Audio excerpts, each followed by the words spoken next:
communicating with the horses is the most important thing.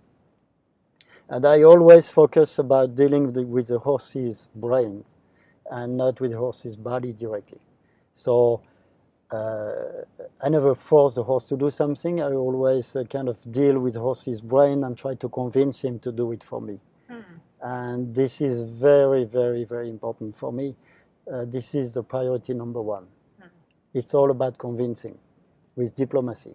And when you can convince the horse to do something, then he will do it so much better than if he is forced to do it.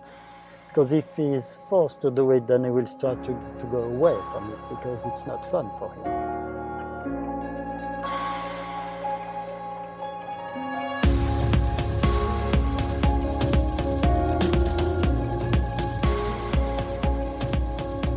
Welcome to Practical Horseman's podcast, featuring conversations with respected riders, industry leaders, and horse care experts.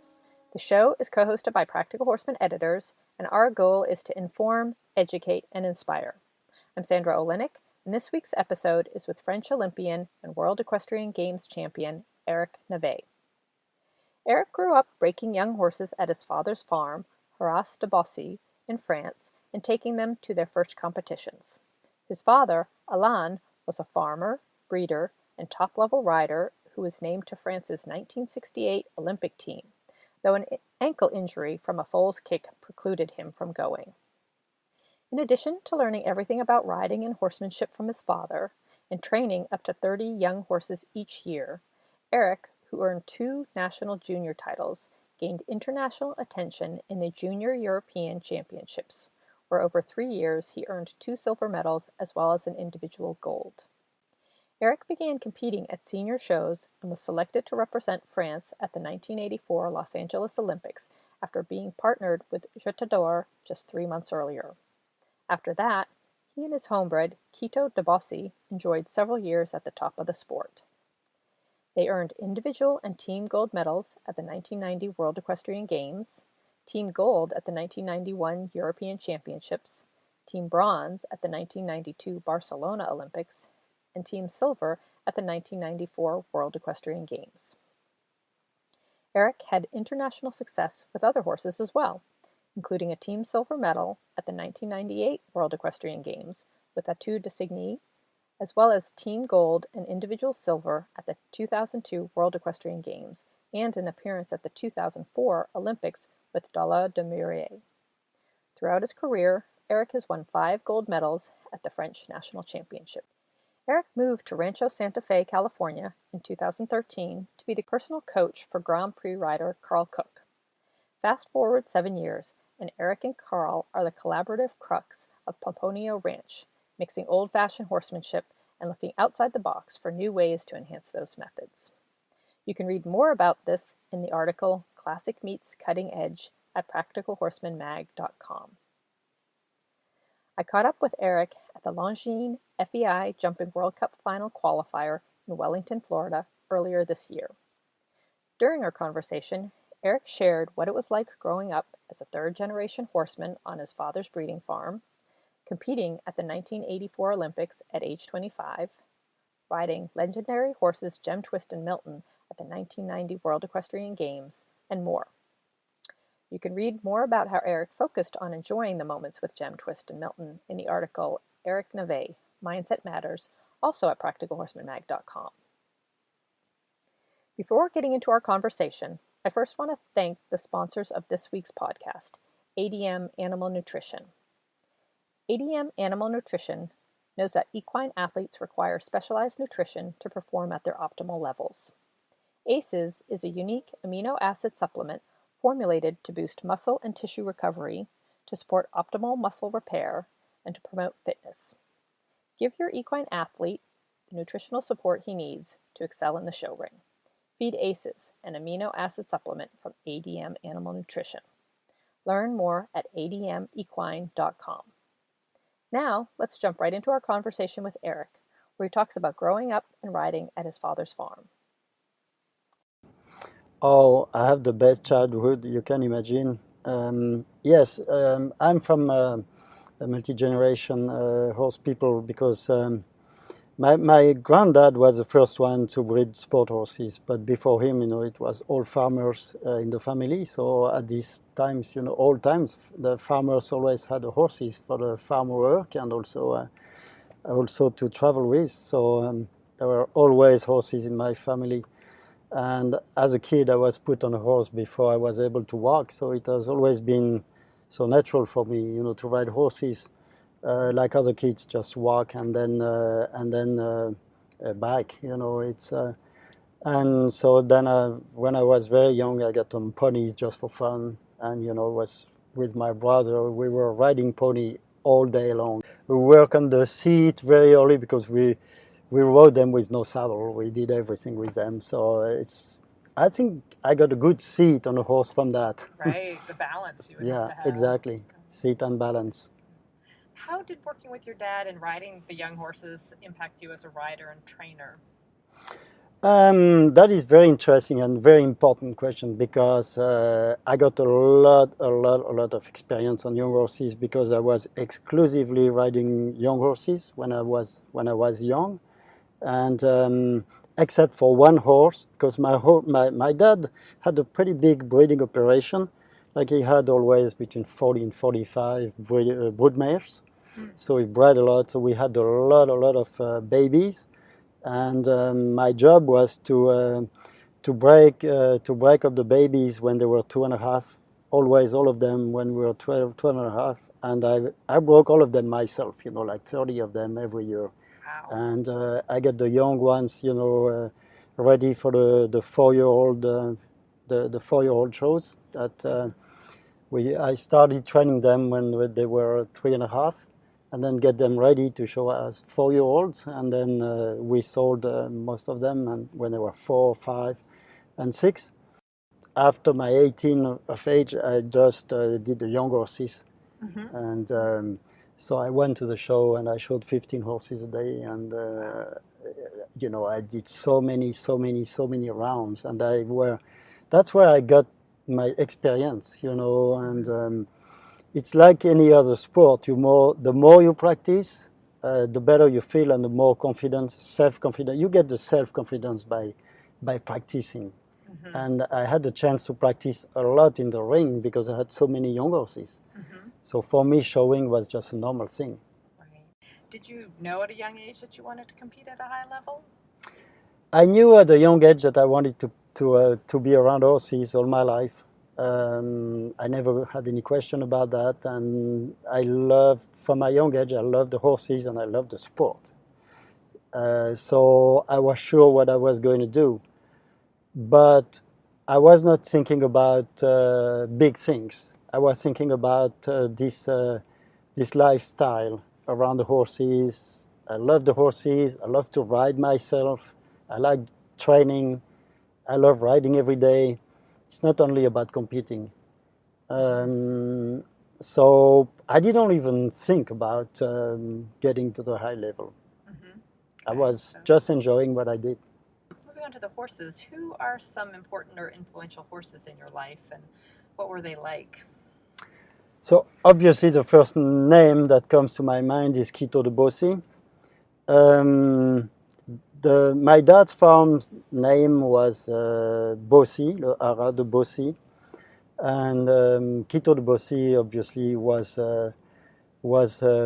homebred by my dad, and he is the horse that brought me to the double gold in the World Games in 1990 in Stockholm, Sweden.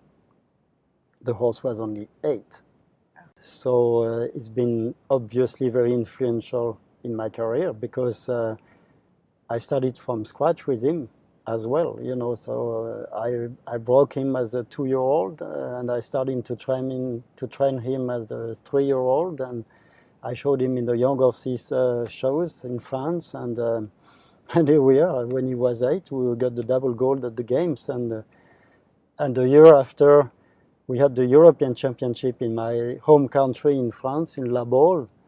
And obviously, everybody was waiting for me over there because I was the new world champion for a year. So I had to be good, and I won again with Quito. We won again the individual gold. at the Europeans. And then after we got the bronze, team bronze at the Olympics in Barcelona. So he's been the horse of my life. He's been the horse of my life, definitely. So you made your first Olympic appearance in 1984 with Atout. Can you talk about how you progressed from riding young horses at your father's farm to representing France on the world stage? This is a different story. This one with Jetador. Yes, that was in the year 1984, and the Olympic Games were in LA, Los Angeles, and I was not thinking about that because I didn't have a horse for the Olympics, and I was young. I was 25. I was more involved in my young horses business at this time, and I was far from the high level. So what happened is very particular. What happened is that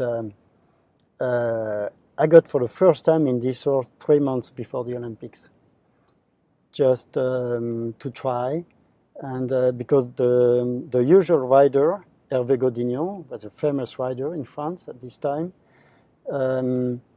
was a professional, and at this time the Olympic Games were only for amateur riders. And what was the difference in between amateur and professional at this time is just that if you had an official sponsor with a brand name, you couldn't show in the Olympics. And Hervé Godignon was sponsored by the Moët Chandon, Champagne, Moët Chandon. And all his horses carried the name of Moët Chandon with the horse's name. And he was not allowed to go to the Olympics. So he decided, with the owner of the horse, to let me try the horse, just in case it's a good match and get a chance. And that's exactly what happened. So I rode the horse for the first time in Paris, in the CSIO in Paris. That was my first CSIO. And I ended up second in the Grand Prix with the horse. That it was a pretty good start. And I never showed that level before. And then I went to Barcelona and was second in the Queen's Cup and double clear in the Nations Cup. Then I went to Aachen, and then I went to Hickstead. And in Hickstead, we won the Nations Cup. I was double clear, and I was triple clear and second in the Grand Prix. And that when the chef d'équipe was Marcel Rosier, Philippe Rosier's dad at this time. And he decided to put me in the team because I was succeeding in every single CSIO. He sent me 2. So 5 shows only, and here I am at the Olympics. So I was... and age 25? I was 25. Yeah, and I never showed the high level before. How did you even handle it? I must say it was a fantastic match with the horse right away. And I felt so good with the horse. This horse was so scopy. He could jump a house, and I felt very confident. And he was very well educated by Hervé Godignon. And I felt it easy, so why not? And then... But that was a great experience, obviously, for me as a 25-year-old and far from the high level 3 months before. Right. It was kind of like a dream. Yeah, I think I have been very happy that specific year the French team was a little poor. We had 2 stars in the team, like Japelot with Pierre Durand and Flambeau with Frédéric Cotier, with star horses, those 2. And after that, we don't have a real team, so I've been lucky that it was the right year for me to get a chance. At the 1990 World Championships, which, as we talked about, you had won, that was the year you got to ride Gem Twist and Milton. What was that like? And at this time, you could ask anybody in the world which horses are the best 2 in the world. Nobody would have said otherwise, Milton and Gem Twist. And I had the chance to ride both of them the same day, in the same afternoon. So it was like a dream for me, dream come true. Right. So both were very, very different horses, totally different. I would say even opposite. But it was such a treat for me, and it was a great match right away when I got on both of them and have my 2 minutes before getting in the ring. It was like a dream. Really? And the course, I remember both rounds, of course, it's still have them in my mind, in my brain, but I would say both of them were totally different, but with both of them, it was a great, great trip. And even though it was the World Games, the World Championships with a lot of pressure, I decided not to take care about the result, but just enjoy, because I knew that it was the only chance on my life to ride these two horses the same day, to have this opportunity. So I ended up forgetting the championship and just enjoy riding these horses. And I was clear with both of them, but it was much more about the trip, the pleasure, the enjoyment than the pressure of a championship. So I'm very, very happy that I could do that. Right. Mm-hmm. People talk, especially these days, about living in the moment, being very mindful of the moment, and that's what it sounds like. Absolutely. I didn't want to, and I told myself, when I knew I was in the last four and those two horses were in, right from the beginning, the night before, I told myself, I don't want to ruin this moment because of the importance of the result. I just want to enjoy riding these horses. For me, it's even more important than the result. And I think that helped me a lot to put the pressure on the side and enjoy the moment. I guess, and that might lead into this question, did you have a routine before competition? Like we talked a little bit about whether you get nervous and how you handle it, but yeah, I think that the best way to erase the pressure and to get nervous is to get the self-confidence. And how do you get the self-confidence? You get self-confidence by practicing and showing. And I think that the more you trust yourself, the less you get the bad stress. Because at the end of it, what is the stress? The stress is the lack of confidence, the lack of self-confidence. That's where the stress comes from. So, if you trust yourself, and you get that only with a lot of experience. But some people get it earlier, some people get it later. But the more you show, the more you get the self-confidence, and then you feel less and less the stress because of your self-confidence. If you trust yourself, if you go in the ring and you know you're not going to do big mistakes. Everybody does mistakes, but you feel, okay, it still happens, but you feel that normally you're not going to do a big mistake. When you are at this point and you feel that, then you don't feel the stress that much.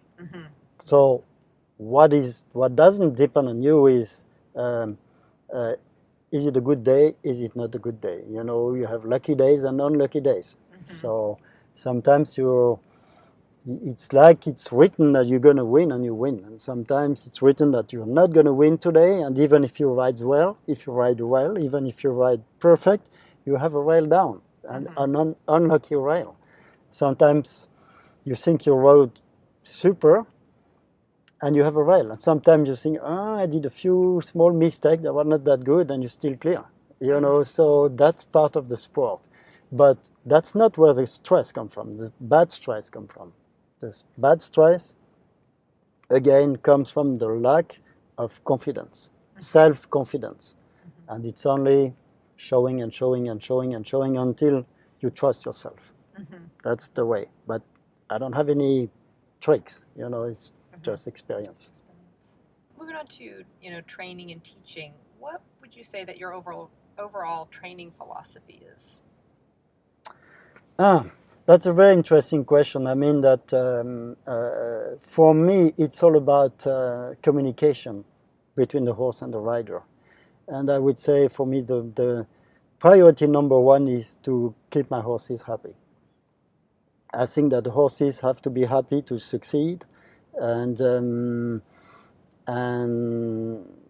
success comes from there. I give you an example. I never go directly from the barn to the ring, to the arena to work.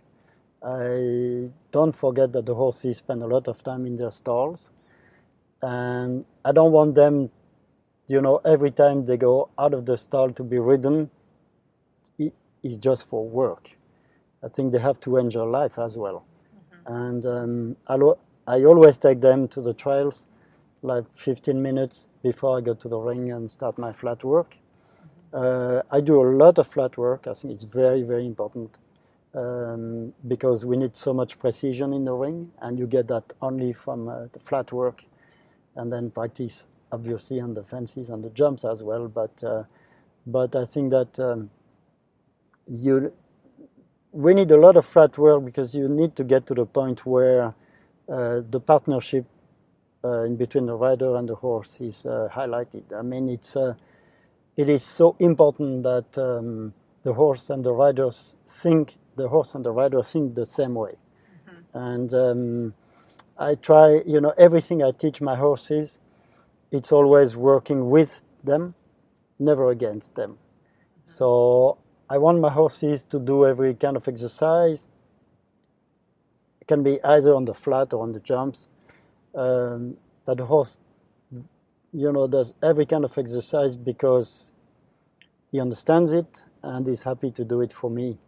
And he needs to have fun doing it as well. So you need to find in the flat work and the jumps, you need to find the way for the horses to have fun doing it as well. So we must be very careful not to find in a kind of routine doing the same thing every single day, and getting the horses sick of doing it.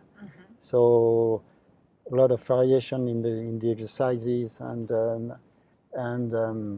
but communicating with the horses is the most important thing. And I always focus about dealing with the horse's brain and not with the horse's body directly. So I never force the horse to do something. I always kind of deal with the horse's brain and try to convince him to do it for me. And this is very, very, very important for me. This is the priority number one. It's all about convincing with diplomacy. And when you can convince the horse to do something, then he will do it so much better than if he is forced to do it. Because if he is forced to do it, then he will start to go away from it because it's not fun for him. And the horse likes to do it if he enjoys and have fun doing it. So it's all about conviction. Convincing the horses to do what you want them to do. And that's what I like. I would get bored. I've been showing for 48 years now. This year is my 48th year competing. And I would be sick of it, if it was not this way. If I didn't have this philosophy of communicating with my horses, I would get bored doing it. So, and every horse is different, and you have different ways to deal with different horses, and that is so exciting and so interesting to do. So that's what keeps me motivated to keep riding every day. So if a horse, and this might be getting too detailed, but like if a horse was having trouble with shoulder in, a young horse, how do you then make it fun, or how do you try to break through, or is that too dependent on the horse, what you would do? I always say, the goal is to get horses execute what they have, what you need on the flat and on the jump, the way you want it. So you have the same goal with every horse, but the way to get to it can be totally different. The way to get what you need, there are so many different ways to convince a horse or to make him understand first what you want, because most of the time horses have no clue what the rider wants, and to make the horse understand what you want, and then when you feel that the horse gets it, to convince it to do it for you. And but there are so many different ways to do it. It's just like if you have to convince different people to believe what you say, maybe you won't use the same words and you won't present it the same way with different people to make them finally understand the thing and execute it if you try to convince him to execute something or to do something. So you won't deal and you won't present it the same way with different people. It's exactly the same with the horses. You know, we have to know them so well that you kind of find the right way for this one, and which can be totally different way with another one, but to get the same result. But you get that with experience, but it's not only experience, it's also a philosophy, like we said. You know, it's also enjoying to do it this way, and not just coercion or forcing the horse to do it. It sounds like you've answered this next question, but in case there's anything else, what do you think makes a good horseman? Yeah, I think it's very important. So this year I talked about the part of the rider's part, but the horseman is not only riding.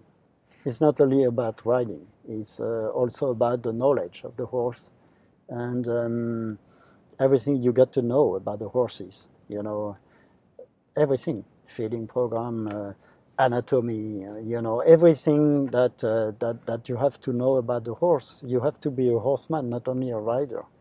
And but all that I've been taught by my dad. You know, we did so many by ourselves and so many things by ourselves. You know, like I told you, breaking the horses, and my dad did the castrations himself. You know, he gelded his babies himself, and he taught me to do it. And when he got older, he told me, "Okay, you can do it now." So I gelded like 15 stallions a year myself. Wow! In the indoor, we put a big tarp in the indoor. We sedated them, and put them on the ground, and then castrated them, and it was part of my job. You know, that's wow. That's yeah, you know, I learned a lot from my dad to do everything and know more and more. And then you have to know how about the horse moves, how about it functions, how about you have to know about the anatomy of the horse. But yes, about the horseman side, it's, you know, so much to know. We never know enough about the horses, and it's very important too.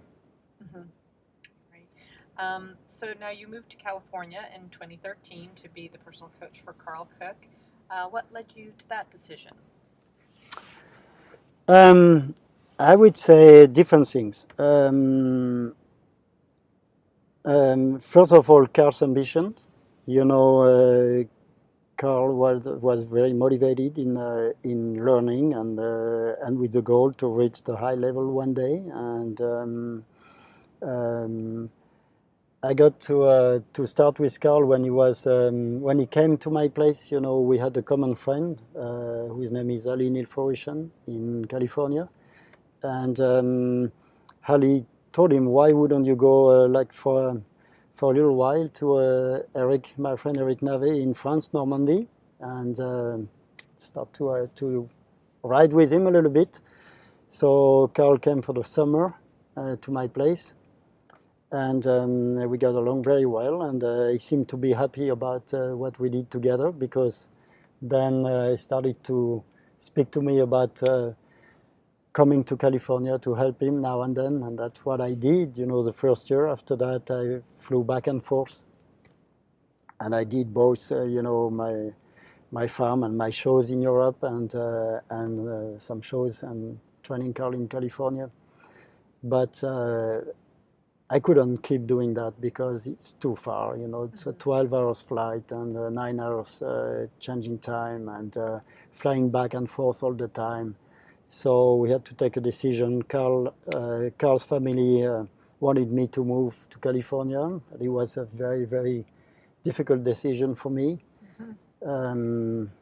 Since I had my business, I had my farm, my clients, everything over there. So I was not ready to leave. But in another hand, I wasn't getting any younger. So I was thinking that, okay, the high level now is a little bit less the actuality for me. And also we decided with my wife and our two daughters, they were 13 and 16 at the time, it would be a great experience for the family. It would be a great experience for the girls to go to, another culture, another country, another culture, another language. Mm-hmm. Since they were already bilingual in German and French, because my wife is Swiss German, she always speaks with them in German or Swiss German. The final question, kind of in summary, what do you think has made you so successful? As a rider? I guess, as a rider, as a horseman. I think it's all about, it's all about what I've been speaking about since the beginning of the interview. I mean, it's all about experience, being around horses all the time. And it's a lifestyle. It's a big choice, being a professional, it's not, nothing is perfect in life. I mean, there are pros and cons, whatever you do. And but it's a kind of sacerdoce. I mean, there is nothing by the side. If you really focus about becoming a high-level rider, it's a full-time job. It's every single day about horses, around horses, about showing, about training, and it's year-long. It's 12 months a year. There are no holidays, no days doing anything else. It's 7 days a week. It's such a commitment. It's a lifestyle choice, and you need to be crazy doing that. I mean, you need to be crazy about horses, about the sport, and otherwise you cannot do that. And you need to be happy doing it years and years and years, year after year. But the good thing of it is that in this sport you can last very long. There is no limit. As long as you are fit, you are, thank God I'm very healthy, and I'm going to turn 61 in 2 months, and I just feel like I was 40 because thanks to the horses, mentally and physically. Riding hours and hours every day all my life keep me fit, and like every rider, I had some injuries, but that was accidental. But I think this is the best way to stay fit and healthy, to ride as much as you can every day, and as long as you still like it, which is my case, I never get. I've never felt so far that I had enough, so it's a real passion, but it has to be. It has to be. Okay, well, thank you very much. Really appreciate it. It's a pleasure talking with you. Thank you. It was a pleasure. Thanks for listening to this week's episode, and a big thank you to our sponsor, ADM Animal Nutrition, maker of ACEs, an amino acid supplement. Learn more at admequine.com. Join us again in 2 weeks for a conversation with New York Times journalist Sarah Maslin-Meir about her new book, Horse Crazy, the story of a woman and a world in love with an animal. You can subscribe to this podcast on Apple Podcasts, SoundCloud, Stitcher, or wherever you get your podcasts. While you're there, please rate and review the show. I'm Sandra Olenek, and you've been listening to the Practical Horseman podcast.